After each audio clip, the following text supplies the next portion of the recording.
کیوں میری جیب اجازت نہیں دے رہی تھی. تو رشتہ ٹوٹ گیا تھا اس بیس پہ. لڑکے والوں نے کہا تھا کہ ہم جب آئیں گے اور ون ڈش ہوگی تو میرے دوستوں میں میرا معیار گر جائے گا, لوگ کہیں گے کہ میں کسی غریبوں سے شادی کر لی ہے. سمجھ میں آ رہی ہے بات؟ کہہ رہی ہے مصیبت سے ایک رشتہ ملا ہے, اب یہ بھی انکار کر دے گا, یہ بھی کیا کر دیں گے, انکار کر دیں گے. تو پھر جیسے بڑی بیٹی بیٹھی ہوئی ہے, اس کی تو عمر اتنی ہو گئی, اب اس کے رشتے کا امید ہی نہیں ہے, تو اس کا بھی کہہ رہے باقیوں کا کیا کروں گا میں. تو میں نے ان سے کہا, تو یہ میں بڑا جذباتی ہو گیا تھا نا اس وقت. پھر میں نے واپسی پہ یہ واقعہ بھی اپنی کتاب میں لکھا ہے, میری کتاب میں یہ واقعہ بھی آپ کو ملے گا جو اسی وقت لکھا پھر میں نے لا کے, اور پورا یہ بتایا کہ میں ابھی واقعہ لکھ کر گیا ہوں اور نماز پڑھ کے بالکل اسی سے ملتا جلتا واقعہ ہو. تو میں نے پھر ان کو وہی مجھے یہ میت والا واقعہ یاد آیا نا. میں نے کہا پھر آپ ایسا کریں, بارات کا کھانا کھلائیں, کہیں سے انتظام کرتے ہیں, اللہ نے ہمیں توفیق دی, ہم بھی کچھ کریں گے, اور ویسے کرنا چاہیے, بہرحال مدد تو کرنی چاہیے. مسئلہ یہ ہے کہ وہ انکار کرے گا, رشتے کے مسائل بہت ہیں, لڑکی والوں کو یہ منہ میں ہڈی دینی پڑتی ہے, ورنہ وہ اس سے بھی جاتے ہیں نا, اس گھر تو بسانا ہے اس نے. تو مجھے وہ کہنے لگے کہ کیا کروں. میں نے کہا پھر آپ ایسا کریں, میں ایک دم جذباتی ہو گیا, میں نے کہا آپ ایسا کریں, رشتے کا انکار تو آپ نہ کریں, کیونکہ یہ جیسا بھی ہے نہ ہونے سے بہرحال بہتر ہے, ورنہ بیٹی کو کہاں لے کے جائیں گے, وہ تو پھر خراب ہو جائے گی معاملہ اس کا. اور آپ کی عمر 60-62 سال عمر ہے, تو اللہ نہ کرے کل موت واقع ہو جاتی ہے تو 6 بیٹیاں بیچاری کیا کریں گی. لبرل لوگوں کے پاس تو اس کا حل یہ کہ جاب کراؤ, ان کو پڑھاؤ لکھاؤ اور انڈیپینڈنٹ کر دو. تو یہ پاگل پنے والی باتیں ہیں, صحیح ہے نا. نیچر کا کوئی آلٹرنیٹ نہیں ہے. آپ جاب کر رہے ہو لیکن روٹی نہیں کھا پا رہے اس پیسوں سے, وہ جاب کسی کام کی ہے, کیونکہ روٹی آپ کی باڈی کی ریکوائرمنٹ ہے. تو اسی طرح میرے بھائی آپ کروڑ پتی بن جائیں, لڑکی کے پاس شوہر نہ ہو جو اس کی فزیکل ریکوائرمنٹ بھی ہے, اس کی مینٹلی بھی اس کو جو ہے وہ اس کو سپورٹ کرے گی, یہ چیزیں نہ ہو تو آپ کے پاس قارون کا خزانہ بھی ہو, وہ اس کا آلٹرنیٹ نہیں ہو سکتا. یہ بالکل ایسا ہی ہے جیسے آپ کے جاب کرو, پیسہ کماؤ, مگر روٹی نہ کھاؤ.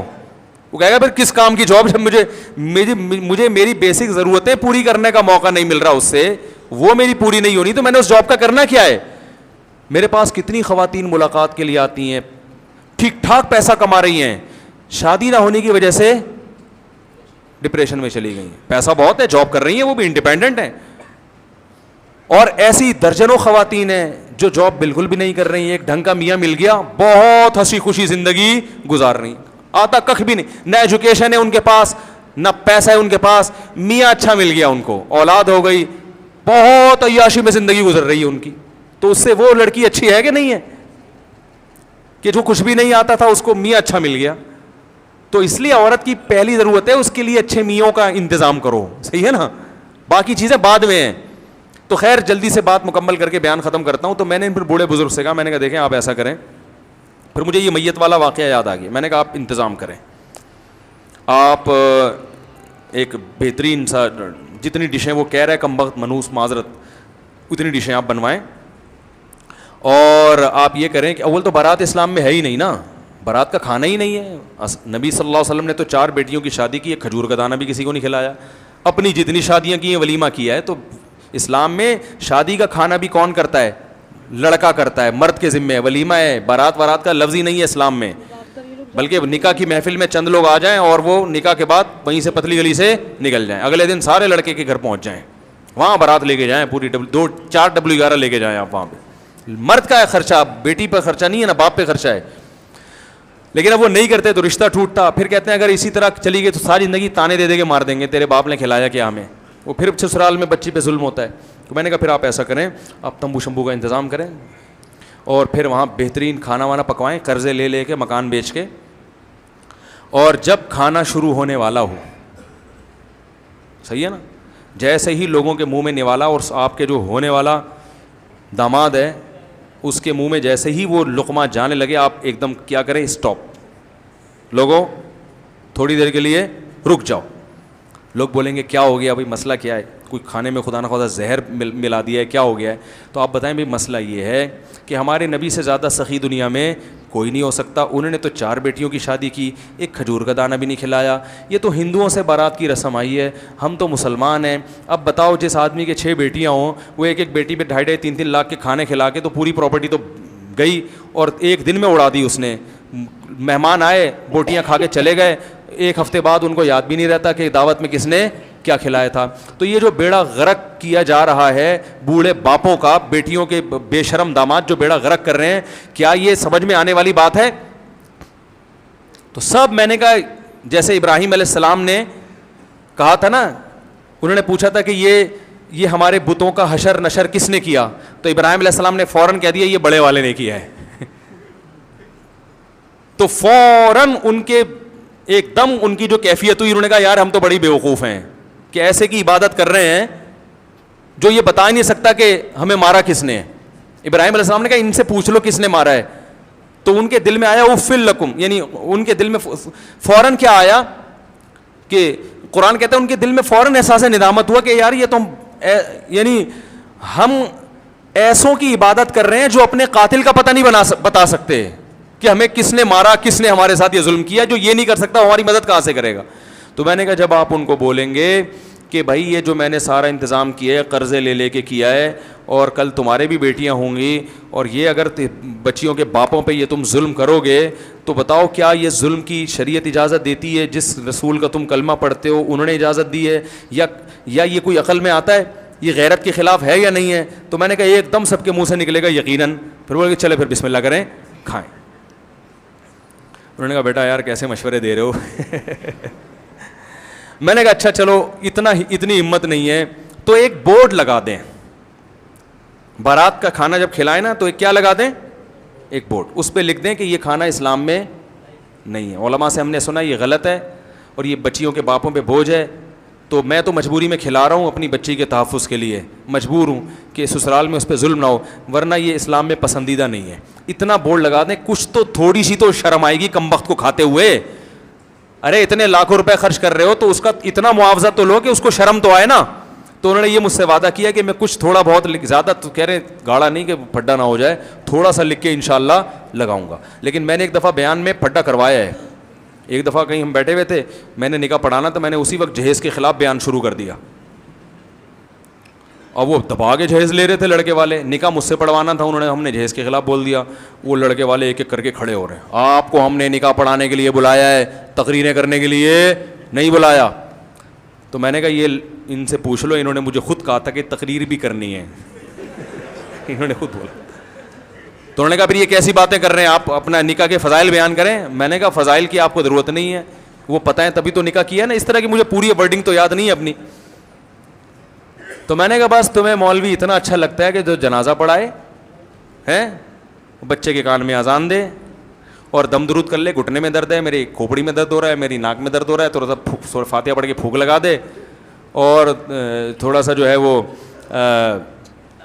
تعویذ شاویز کا کچھ لکھ کے دے دے, گنجے کے سر پہ ہاتھ پھیر دے کہ شاید اللہ بال نکال دے اس کے, ہے بھائی.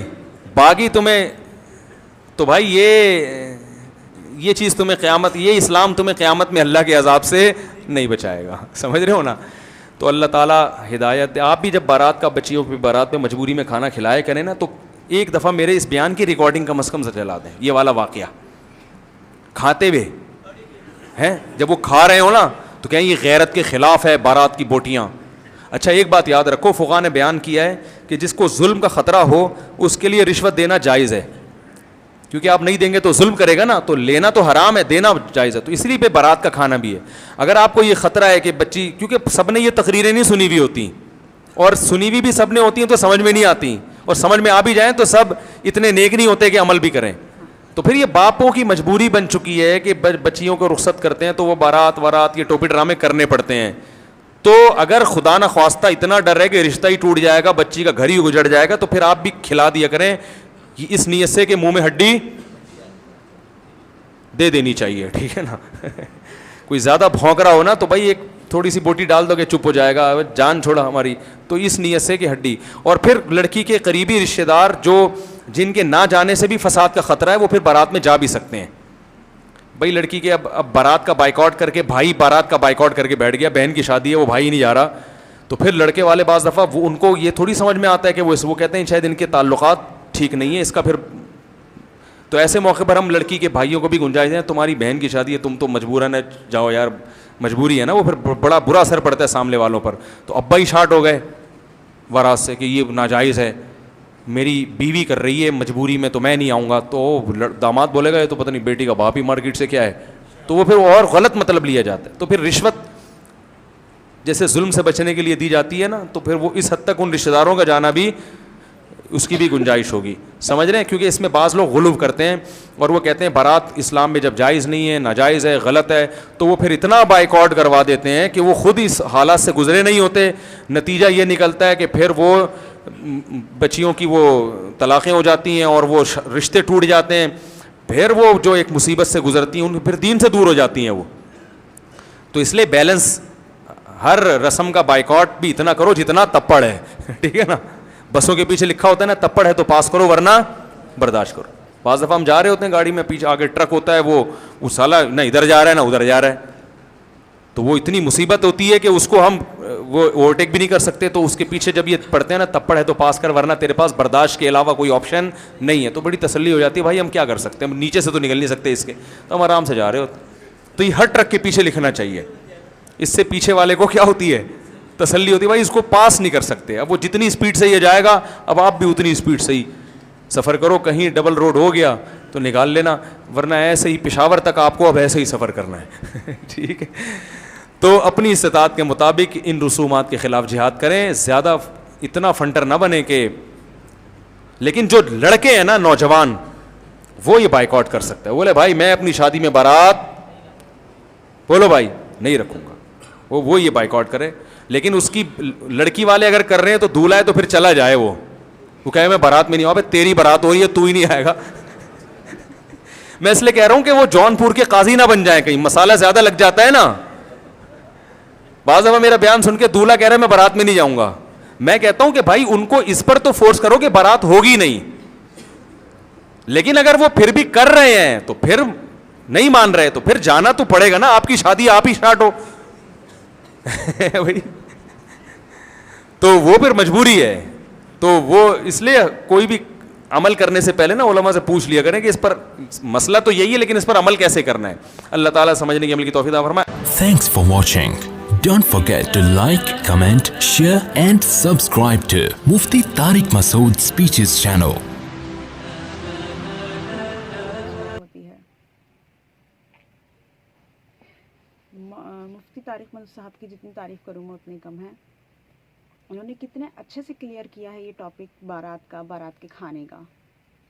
بالکل ٹھیک بات ہے کہ بیٹیوں کے باپ پر یہ بوجھ ہے, اور ہمارے مذہب اسلام جس کو ہم فالو کرتے ہیں اس میں ایک دم ناجائز اور حرام قرار دیا گیا ہے. جب ایک چیز کو ناجائز اور حرام قرار دے دیا جاتا ہے پھر بھی ہم لوگ اس پر عمل کرتے ہیں تو اس بات کو کیا کہا جائے گا. پھر ہم سے کہا گیا ہے سور کا گوشت حرام ہے تو ہم وہ نہیں کھاتے, شراب حرام ہے وہ ہم نہیں پیتے, ہم اس طریقے سے بچتے ہیں اس سے کہ جیسے بہت ہی بری چیز ہے ہمارے لیے وہ. تو کیوں ہم بارات کے کھانے کو اتنے ذوق اور شوق سے کھاتے ہیں جبکہ وہ جائز ہی نہیں ہے. ہمیں اپنے حرام. اپنے پیارے نبی کی زندگی کو دیکھنا چاہیے. انہوں نے اپنی پہ کی کوئی بارات نہیں کی, کوئی کچھ ایسے. یہ رسم جو ہے یہ ہندوؤں کی طرف سے آئی ہے, اس بات پہ غور دینا چاہیے. اور جب ہمارے نبی نے اپنی شادی کی اس میں بھی کوئی ایسی کچھ بات نہیں تھی, ولیمے کیے انہوں نے. ہاں ولیمہ بالکل جائز ہے, ولیمہ تو بالکل ہمارے نبی کی سنت ہے, وہ تو ہمارے نبی نے بھی کیا تھا. اور جہاں انہوں نے اپنی بیٹیوں کی شادی کی تھی تو ان کی طرف سے بھی ولیمے ہوئے تھے, اور وہ ہوتے ہیں مہر ادا کیے جاتے ہیں. جہیز کا کوئی بھی ذکر نہیں ہے, جہیز نہیں نہ لیا جاتا نہ دیا جاتا. اور یہاں ایکچولی یہ ہے نا کہ انسان شریعت سے زیادہ اپنے کلچر کو فالو کرنے لگ گیا ہے. جو یہ ریت چلی آ رہی ہے نا, یہ سٹارٹنگ سے جو ریت چلی آ رہی ہے سب اس کو ہی دیکھ رہے ہیں. یہ نہیں کہ کوئی اس کے بارے میں پڑھے, ہماری نبی کی زندگی کے بارے میں پڑھے کہ انہوں نے کیسے شادیاں کی, اپنی بیٹیوں کی کیسے شادی کی انہوں نے. ہاں تو اس وجہ سے انسان نا کلچر کو فالو کرنے لگا ہے. وہ جو دیکھتا آ رہا ہے, ہاں میری مما نے بھی لیا تھا, ہاں ٹھیک ہے میری مما نے بھی دیا تھا, اور پھر اس کے بھی پہلے مطلب وہ چلی آ رہی ہے نا, تو وہ سوچتے ہیں پھر ہم میں بھی وہی کرنا ہے. اس میں چاہے لڑکے ہوں یا لڑکیاں ہوں, کوئی بھی ہو, غلطی دونوں کی طرف سے ہی ہوتی ہے. لڑکی والوں کی طرف سے دیا جاتا ہے اور لڑکے والوں کی طرف سے لیا جاتا ہے. لڑکی والے دینا بند کر دیں اور لڑکے والے لینا بند کر دیں, میں تو یہ کہوں گی کہ لڑکے والے لینا بند کر دیں تو زیادہ اچھا رہے گا. صحیح کہہ رہی ہوں نا؟ بالکل بالکل. آج کل کی جو نوجوان پیڑھی ہے، جو نوجوان نسل ہے، اس کو میرے خیال میں جہاں تک مجھے نالج ہے، اس کو اتنا جو ہے اس کے بارے میں نہیں پتہ ہوتا کہ مطلب مذہب دین میں اس کے بارے میں کیا کہا گیا ہے، اس کے بارے میں کیا ہدایات دی گئی ہیں ہمیں. نکاح تو اتنا آسان ہے، اتنا زیادہ آسان ہے کہ نکاح سے زیادہ آسان تو کوئی چیز ہی نہیں ہے بالکل. مذہب اسلام کے لحاظ سے. لیکن اسی کو اتنا زیادہ مشکل بنا دیا ہے نا، بہت زیادہ. کس چیز نے؟ دکھاوے نے، لالچ نے، جہیز نے. بہت زیادہ. زور ڈالیے دماغ پر، یہ کہاں جا رہے ہیں، ہم کیا کر رہے ہیں. تو آج ہمارا موضوع یہی تھا. میں امید کرتی ہوں کہ جو بھی یہ ویڈیو دیکھ رہے ہیں وہ اس بارے میں سوچیں گے اور عہد کریں گے کہ ان کو اپنی شادیوں میں کس طرح سے سدھار لانا ہے، فالتو کے رسومات سے کس طرح سے پیچھا چھڑانا ہے. ٹھیک ہے؟ ویڈیو کو لائک ضرور کیجیے گا اور سبسکرائب پلیز ضرور کر دیجیے تاکہ روز آنے والی ویڈیوز کی نوٹیفیکیشن آپ کو بالکل ٹائم پہ مل جائے. جتنا ہو سکے اس ویڈیو کو شیئر کیجیے گا تاکہ سب کی سوچ مولانا طارق مسعود جیسی ہو سکے. آمین آمین. خدا حافظ. اللہ حافظ.